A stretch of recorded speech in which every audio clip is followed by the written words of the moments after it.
Oiartzungo bailara, Gipuzkoako ipar-ekialdean dago kokatuta, Urumea eta Bidasoa ibaien artean hain zuzen. Geologiaren ikuspuntutik, Oiartzungo bailara eta bere inguruek Euskal Herriko gunerik garrantzitsuenetako bat osatzen dute. Bertan, gure geografiaren harri zaharrenak aurkitzen baitira. Aiako harria bi handitz, Euskal Herrian dagoen granitozko mendikate bakarra da, eta gure lurraldean ezagutzen ditugun arroken artean zaharrenak dira. Hemen gure aurrean, Oiartzun ibaiaren bailara dugu. Ikuspuntu geologikotik oso haran garrantzitsua dugu hau. Zeren eta ibaiak berak mozten ditu lau eratako metakin ezberdinak, harri ezberdinak. Hasieran, Aiako harrian eta ingurunean Ergoien alderaino, Paleozoikoko harriak mozten ditu, hau da, lehen erakoak direnak. Ergoiendik Lintzirin alderaino, bigarren erako metakinak, hau da, Mesozoikoko harriak. Eta azkenik,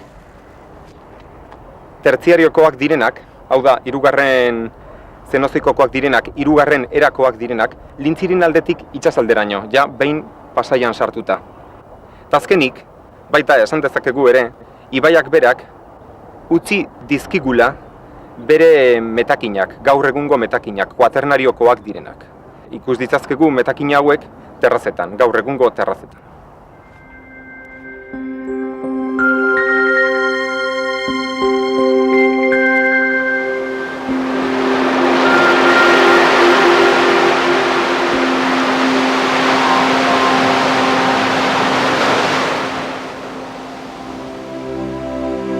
Oiartzungo historia geologikoa, orain dela 200 milioi urte hasi zen, eta guk ezagutzen dugun lurra itsasazpian eratu zen erabat. Orain dela 350 milioi urte, lurrazalaren eta lurbarneko indarrek eraginik, Baztan, Bortziri eta Oiartzungo lurrak itsasazpitik azaleratu egin ziren ugarte txiki batzuk osatuz. Gertakizun honi, orogenia ertziniarra deitzen zaio. Azaleratu zenean, landare eta bere ezberdinak ugaldu ziren bertan, haizearen eta uraren eraginez, lurroiek igatuz joan ziren eta ibaiek bertako harri eta materialak itsasertzera garraiatu zituzten milioika urteetan zehar. Itsas korronteek eramandako hondarrek eta itsasertzera eroritako materialek inguruko itsasazpian geruza ezberdinak eratu zituzten. Orain dela 200 milioi urte, bigarren orogeniak alpetarrak alegia itsasondoa azaleratu egin zuen. Ordutik hona, gure lurra atmosferako agenteek eraldatu dute egun ezagutzen dugun geografia osatuz.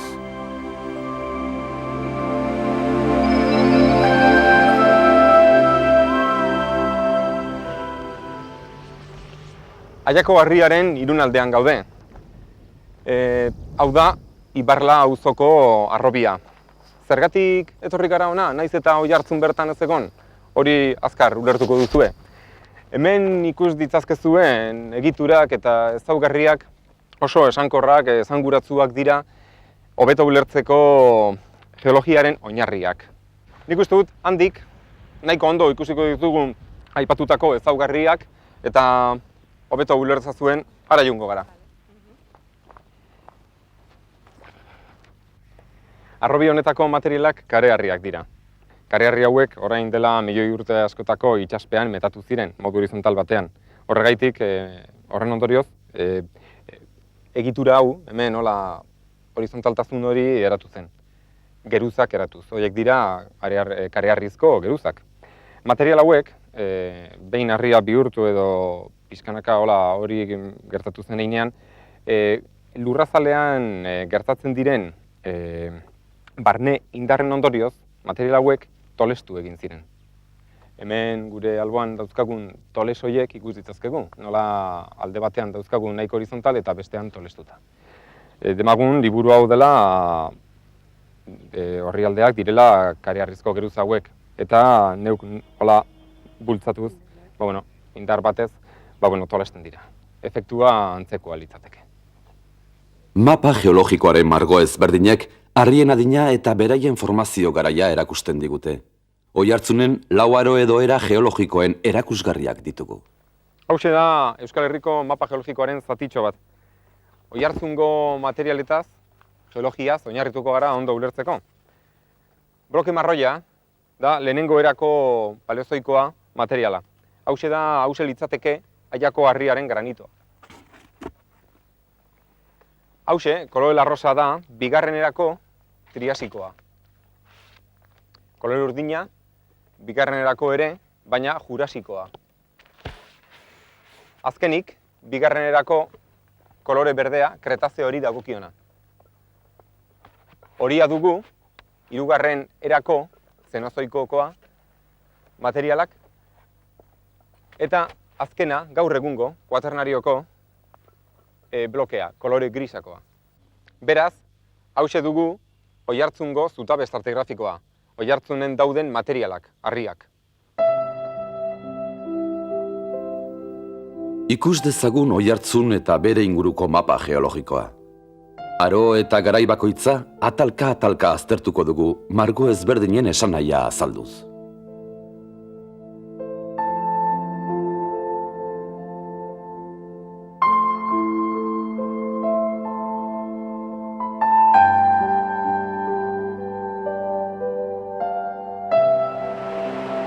Baina harri ez ari garela, kontuan hartu behar ditugu ere, itsasazpian bizi ziren izakiak eta haien fosilak. Hasiera batean, lur planeta itsaspean zegoen. Itsasoak lur osoa estaltzen zuen, jakina Euskal Herria ere. Itsas primitibo horretan bizitza sortu zen. Itsaspean, itsaso horrenpean, metatu ziren material batzuk. Area, buztina esate baterako. Material hauekin batera, izaki bizidunen arrastoak ere.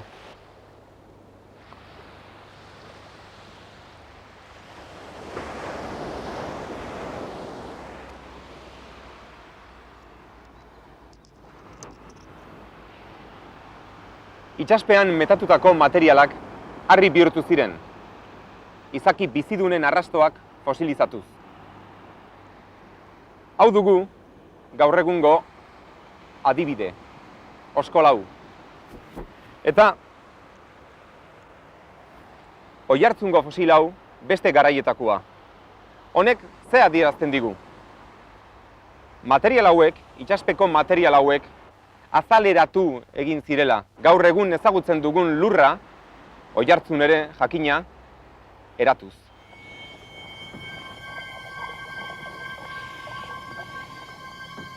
Orain dela 200 milioi urte inguru, Oiartzun eta Euskal Herria sakonera gutxiko itsaso lasai baten azpian zeuden.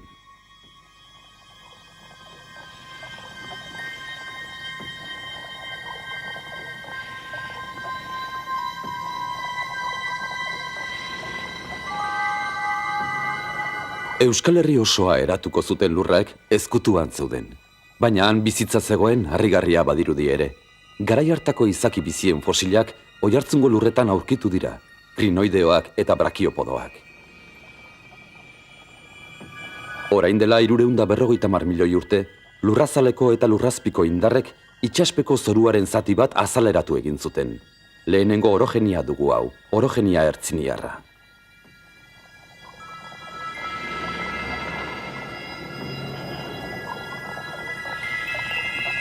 Etzen Aiako harria ageri, azpian baitzegoen estalita oraindik. Ugarteak Euskal Herriko itsasoaren erdian. Ikus dezagun orain dela 300 milioi urte, karboniferoan nolakoa zen Oiartzun.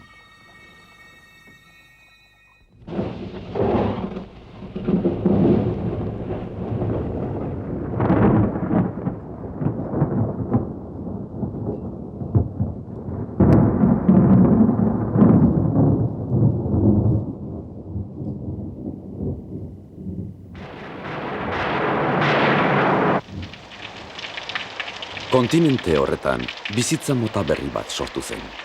Karboniferoan giro tropikala zegoen, euri jasak eta landaredi oparoa, baso ikaragarriak eta garo erraldoiak. Hau da garo haien fosilaren adibide, baina fosil hau ez da Oiartzungoa zehazki. Arditurri inguruetako arbel karboniferoetan ez dago fosilik, lurrak jasan zuen presio ikaragarriak eraldatu egin baitzituen harriak eta fosil guztiak ezabatu.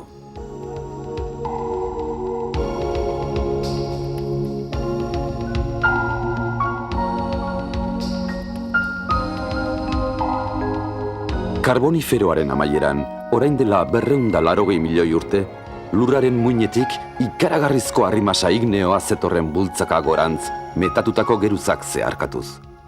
Arrimasa plutoniko honen gailurra izango da gaur egun ezagutzen ditugun Aiako harria eta Bihanditz mendiak.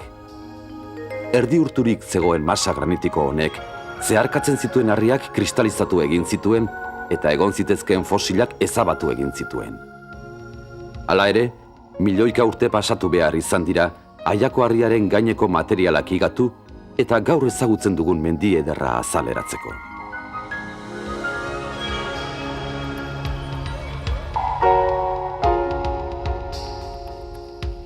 Estalita egon da bai, milioika urteetan, baina erosioak azkenik muina ikusten utzi digu.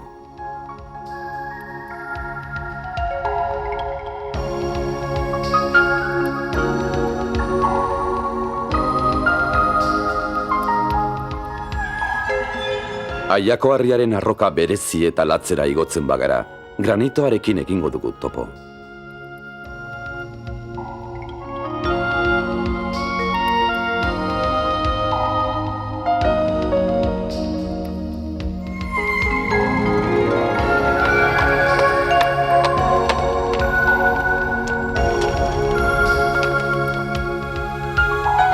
Hondarralez osatutako harri granitikoaren mineralak, kuartzoa, feldespatoa eta mika oso erraz ikus daitezke. Arditurriko meategitan gaude, Aiako harriaren granitozko masaren azpian. Mazizo granitiko honen sormenarekin batera, metal mineralezko filoiak sortu ziren ere, lehen eran, paleozoikoan. Orain 2000 urtetik hona, mineral hauek ustiatuak izan dira.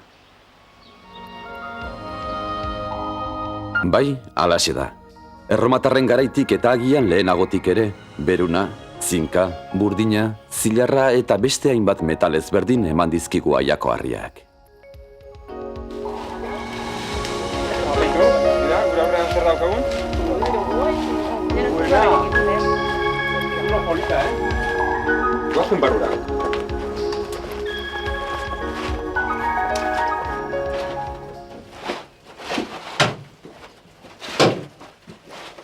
Mixeixo, zer da?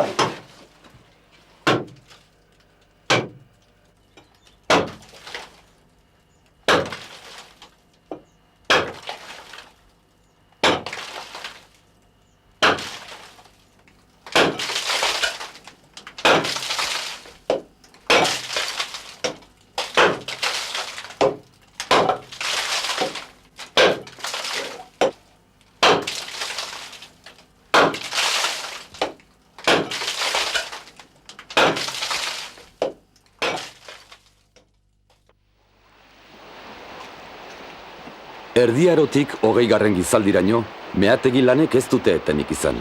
Garai bateko ergoingo olaberri ola dugu horren lekuko.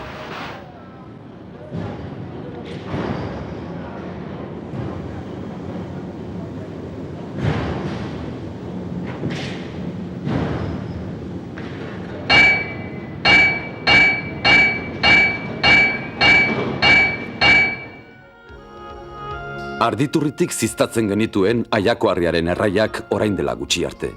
Ez da aspaldi lan horri utzi zitzaiola, eta azken mehazuluak lehertuak izan ziren. Tamalez, erromatarren garaiko lanak eta aztarnak desagertaraziz.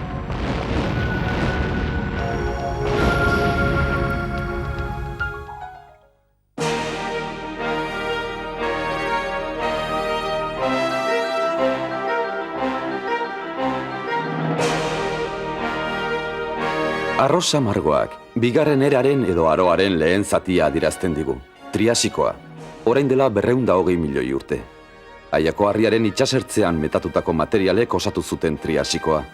Material hauek 180 milioi urte beranduago azaleratu ziren orogenia alpetarrari esker. Triasiko garaian, giroa lehorra eta gogorra zen. Landaredia eskasa zen, eta Aiako harria estatzen zuten materialek ez zuten euskarririk. Beraz, noizbeinkako eurijasek sortutako errekek erraz eramaten zituzten errestan harriak eta hondarrak itsasora.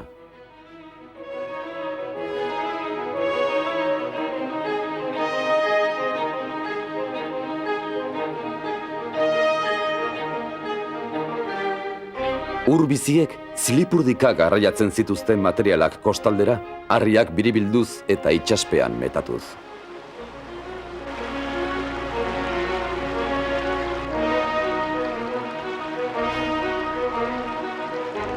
Geruza hauek itsaspean sendotu ziren eta presioak trinkotu zituen konglomeratuak eratuz.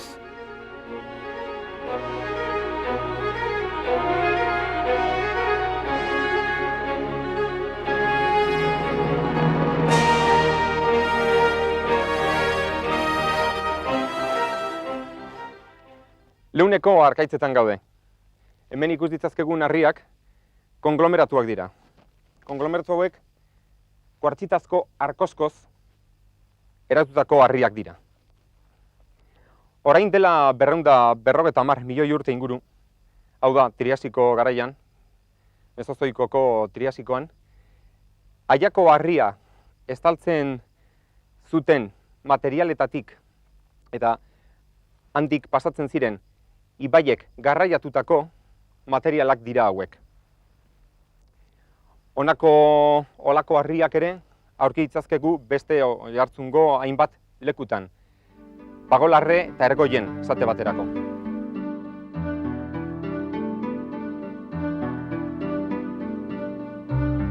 Milioika urtetan zehar, eratutako geruzek itsaspetik altxatzeko jasan zituzten presioak direla medio, arkoskoak elkarri erabat itsatsiak geratu ziren, zementatuta.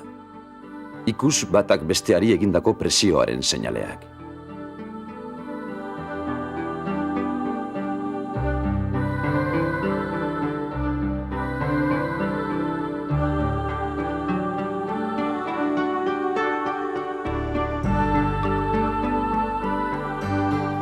Triasikoan jarraituz, konglomeratu hoien gainean beste material finagoak bilatu ziren, areak eta buztinak. Ara hor non dauden konglomeratuen gainean. Are-harri gorriak dira, Ergoinen oso ezagunak dira, bertako lurrak ere gorriak baitira. Beitu, zerbait interesgarria daukagu hemen, gure aurrean. Hauek dira bigarrenerako are-harri gorriak, Triasikokoak. Hotz. Olako are-harriak eratu ziren orain 200 milioi urte inguru kostalde batean. Baliteke izatea hondartza batekoak. Hemen fosili bala. Ez dut uste fosil asko dagoenik hemen, ez da animalienak, ez da landarenak ere. Ez dut uste. Baina, hola, arretaz ikusiz, beste ezagugarriren bat, adibidez, hementxe. Hola, lagin honetan ikus dezakegu beste olako forma hau, ez da fosil bat. Baina honen antzeko ugari ikus dezakegu Elizalde auzoan. Joango gara Elizalde auzora, eta han aurkituko ditugu honen adibide desente. Erabili dituzte are-harri hauek espaloiak formatzeko, eratzeko, eta han badaude, oso adibide politak gainera. Goazen ba.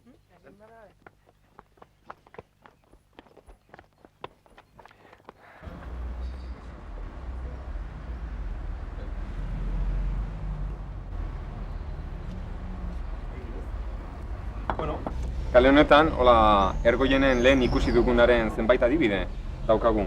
Adibidez, hauxe bera, eta neuk ere ekarri dudanaren antzekoa daukaguna. Olako formak, luzezka samarrak eta, hemen ikusten duzun antzekoak direla, eta hildoska, ikusten dira hildoskak eta gantortxoak. Hauek, olatuek itsaspean egindako formak dira, areatan. Baliteke hondartza fosil baten nahi izatea.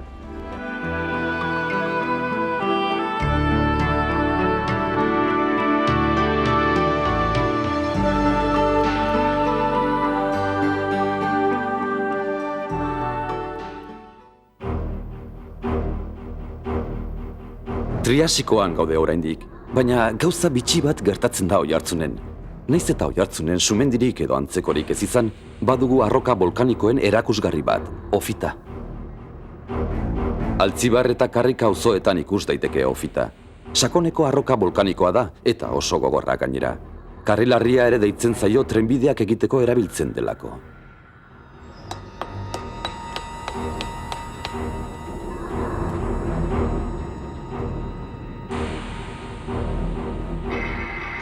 Batzuetan, kristalizazio politak erakusten dizkigu.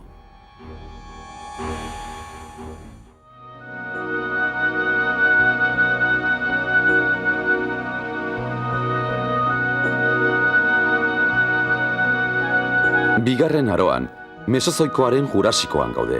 Orain dela 160 milioi urte inguru. Pentsa dezagun Aiako harriaren ertzeraino, Ergoineraino iristen zela itsasoa. Jurasikoa Elizalde eta Iturriotzen azaltzen da nagusiki.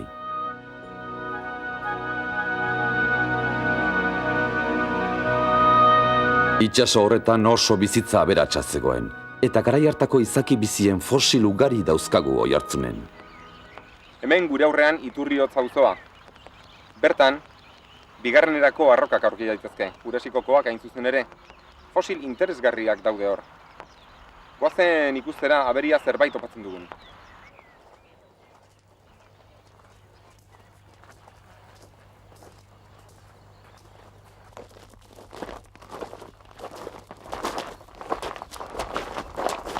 Begiratuko dugu hemendik, aberia fosilak aurkitzen dituzuen.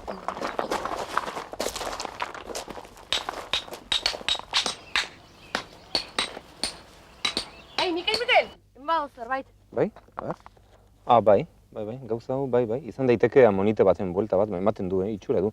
Seguru hemen aurki dezakegula honen antzeko zerbait, behituko. Bai, hemen badago bat ikusten. Amonite bat, forma ikusten da, aberia buelta emanez, ajo, Behitu. Bai, pila bat, eta gainera forma ezberdinak. Amoniteak gehienak. Bidez, txiki hau. Ero, bere aldamenean dagoen hause ere, ezberdina da. Ero, hau ere. Bai. Eta hori, adibidez, lau forma ezberdin, seguru, oso lagin polita eta gainera konserbatzio oso honekoa.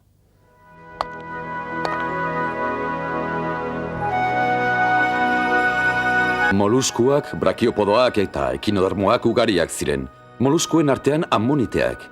Oskol bat zuten marraskiloen antzera eta tentakulu luze batzuen bitartez mugitzen ziren. Bigarren aroan lur planeta osoan zabaldurik zeuden, baina aro honen amaieran desagertu egin ziren. Gaurko Nautilusaren antza dute. Beraz, Nautilusa animalia harrigarria dela esan daiteke. Mikel, eta hauek zer dira? Bai, hauek beste forma batzuk dira. Bere izena belemnite da. Hemen, konparatu duzuenez, fosil ugari dago alde honetatik. Eta amoniteaz gain, hauek ere sarritan aurki daitezke. Gaur egungo txipiroiek, honen antzeko luma edo, neurri batean honen antzekoa dan luma daukate barnetik. Arrandegian erosten baduzue txipiroi bat, eta mozten baduzue ataratzeko barneko luma hori, konparatuko duzue antzekotasuna. Amoniteekin batera belemniteak bizi ziren. Txipiroien antza zuten. Fosilizatu dena barruko luma edo kartilagoa da.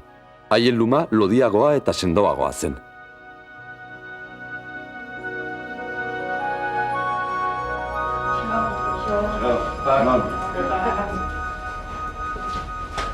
Itxaso, txipiroia hundiak oholako zerbait badakazu? Bai, daukazu txipiroia txiki xamarrak eta gero daukazue pota. Jarri hemendik hanbieru.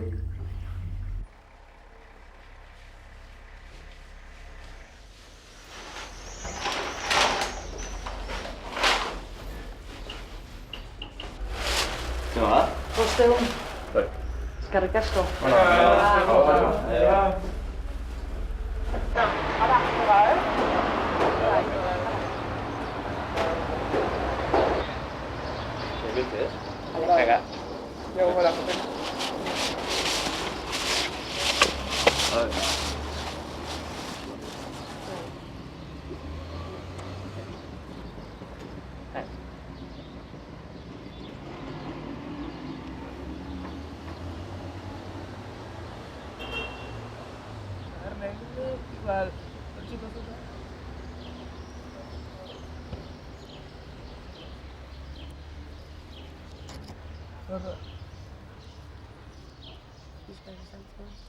Ui, hemen da, Bitu, hau izan da. Mikelek eman diguna hau da, fosila.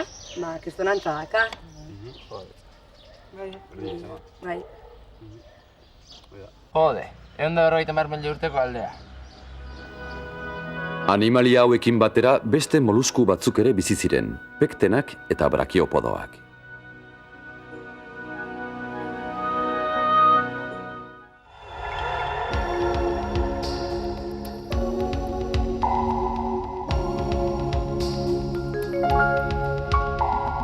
Bigarren aro edo erako azken zatiak Kretazeo izena hartzen du. Orain dela 120 milioi urtetik 65 milioi urteetara luzatu zen. Oihartzungo bailaran ugari azaltzen zaigu. Margo berde zadirazten da. Kretazeoan, ia Euskal Herri osoa urazpian egoten jarraitzen du. Koralak asko ugaldu ziren arrezifeak eratuz. Ur gardenak dira eta sakonera gutxikoak.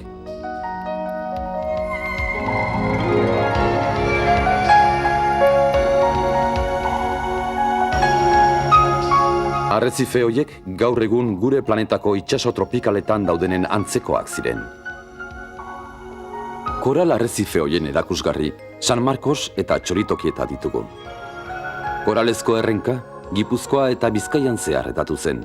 Udala, Ernio, Arala, Raizkorri eta abar Kretazeo garaiko koral formazioak dira.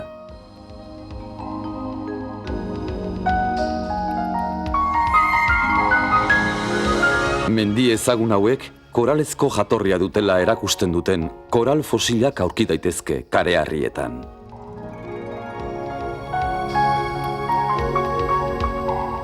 Orain dela 100 milioi urte inguru, Aiako harria eta Bihandiz gaineko materialen erosioak jarraitu egiten du. Errekek itsasertzera garraiatzen dituzte harri biribilak eta hondarrak. Konglomeratu kretaziko hauek Urkabe, Arkale, Arreskularre eta Egiar mendiak osatzen dituzte.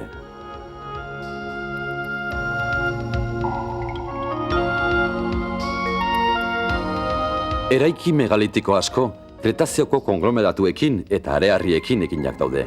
Kretazeoko konglomeratuak eta 100 milioi urte zarragoak diren triasikokoak ez dira berdinak. Ezberdintasuna nabaria da. Harriak txikiagoak dira eta elkartzen dituen zementuak margo argiagoa dauka. Triasikoan bezala, Kretazeoan ere konglomeratuen gainean hondarrak metatu ziren. Hona hemen Egiarko mairu baratzan, menir baten antzera jarritako areharri kretazikoa. Areharri kretaziko hauetan ere zenbait landareen fosilak aurkitu dira.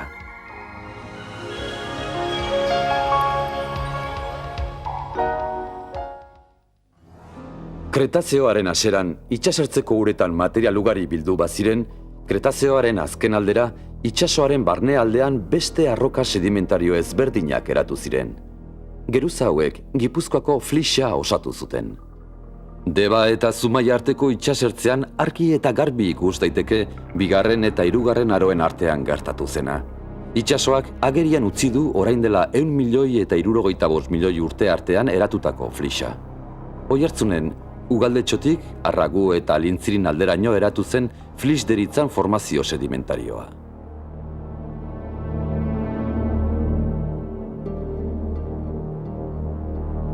Flixaren geruzetan lorratz fosilizatuak ikus daitezke. Txondriteak eta paleodiktionak.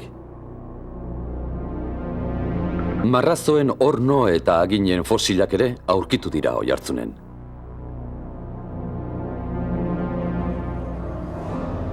Baita itsastrikuen fosilak eta misterioski desagertu ziren amoniteenak ere. Dinosauruak duela 65 milioi urte misterioski ere desagertu ziren. Flixaren geruzetan idatzita ote dago dinosauruen desagerketaren zergatia.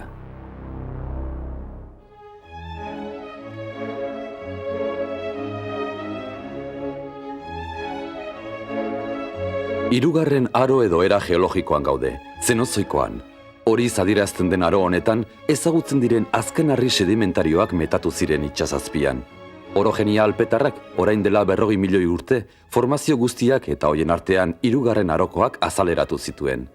Oihartzun ibaiaren behekaldean ikus daiteke Zenozoikoa, Ulia eta Jaizkibelen hain zuzen. Hirugarren aroan, iparaldetik zetozen itsasazpiko korronteek, loi eta are silizeoak garaiatu zituzten. Geruzak bata bestearen gainean gorpuztu eta trinkotu ziren. Etengabeko hondar andan hauek, Jaizkibel osatzen duten areharriak eratu zituzten.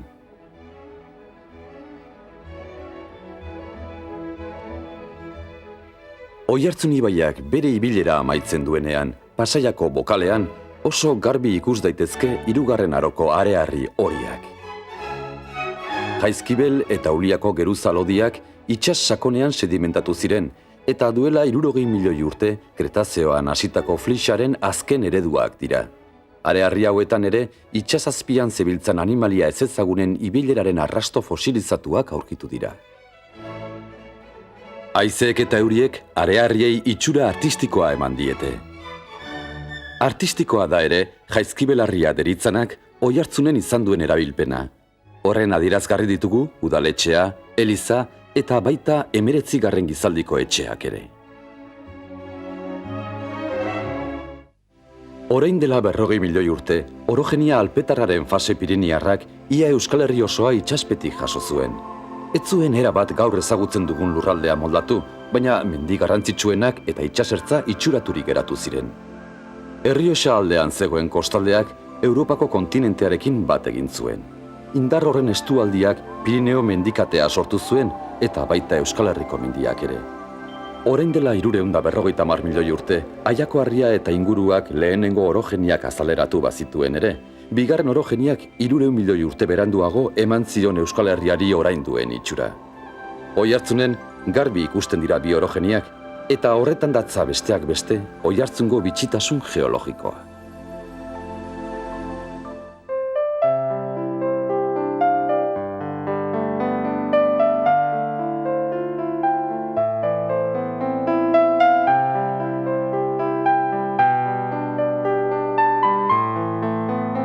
Kuaternarioa margo grisez adierazten da. Orain dela 1.800.000 urtetik gaur arte eratzen ari den sistema geologikoa da. Ibaiek garraiatutako materialeek osatzen dute batik bat. Lokatz, hondar eta arkoskoek Oihartzun ibaiaren ertzetan terraza sedimentarioak eratu dituzte. Oihartzun ibaia Aiako Harritik Pasairaino jarraitzen badugu, bere inguruan zabaldi adierazgarriak ikus ditzakegu. Kuaternarioko terrazak dira. Gizakiak nekazaritzarako, industriagunetarako eta etxe bizitzak eraikitzeko erabili ditu lur lau hauek.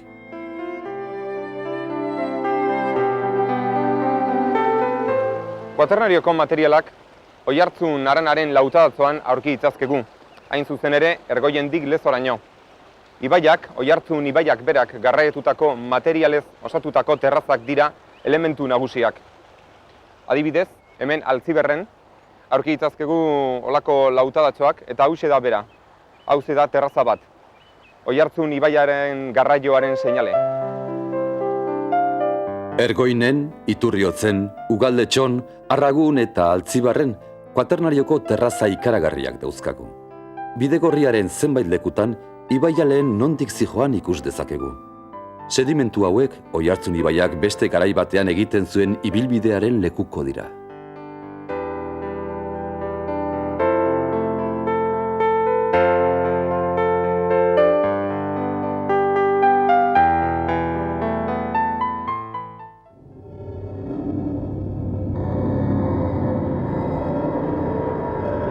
Lareun milioi urte behar izan dira, gaur ezagutzen ditugun Oihartzungo lurrak eratzeko. Baina gizakiaren indarra bortitza da. Berehalako batean desegiteko ahalmenaz baliatuz, milioika urteetan eratutako lurra, gizakiak besterik gabe eta urte gutxiren buruan, dinamitaz eta eskabadoraz ezabatu dezake.